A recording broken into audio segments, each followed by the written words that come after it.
Boker Tov, good morning. We continue with our 3-minute daily dose of Torah. This week, third parak of Pirkei Avos.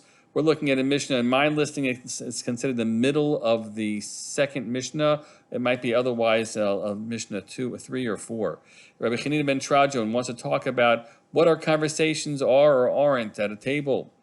Shnaim sheyoshvim b'ein b'neihem divrei Torah. He says two people sit and they don't share between them words of Torah. Harei zeh moshav leitzim. This is considered to be a setting of scoffers. Shneimar uv moshav leitzim lo yashav, describing the person who is praiseworthy. The very first chapter of Tehillim, which does so, says of him that he was someone who did not sit. Did not partake of the settings of leitzim. Shav leitzim lo yashav.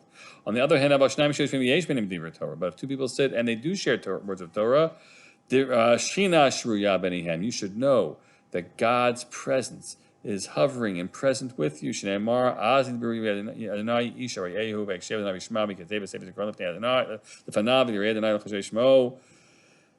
And so the verse is used to support that. And then we told Ein li ela shnayim minayin she'afilu echad sheyoshvei b'Torah. So it's not just a question about what two people's conversation is, but even a single individual you should know who sits and is involved in Torah. Shekadosh Baruch Hu kovei lo sachar, that God sets him a special reward. Shneimar yeshev badad v'yidom ki natal alav, that he would sit. If a person sits in silence, all alone, this is a verse from Eicha. He takes a reward unto himself. He's in silence, but not with anybody to talk to. But if he is learning Torah, that's the implication, then he gets reward. I want to focus on the first part, actually. What are they talking about? If two people sit and you don't share divrei Torah between you, that's considered to be a moshav leitzim, a sitting of scoffers. So one of the commentaries of Rabbeinu Yonah offers two understandings. The first is leitzim. Leitzanut is often referring to people who tell lashon hara. People tell lashon hara, and the presumption is that, you know what, people generally have two types of conversations that happen at the table. Either conversations that are about ideas and values and important things, or they're talking about other people. And that's not so far off, right?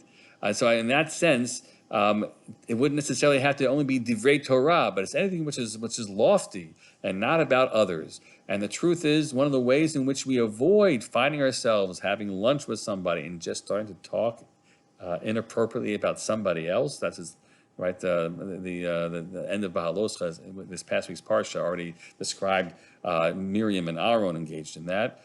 The way in which you avoid that is by choosing purposefully to talk about ideas.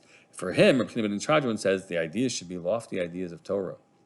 And when you do so, not only have you avoided speaking about lashon hara, but you've invited the Shechina, you've invited God to be present with you.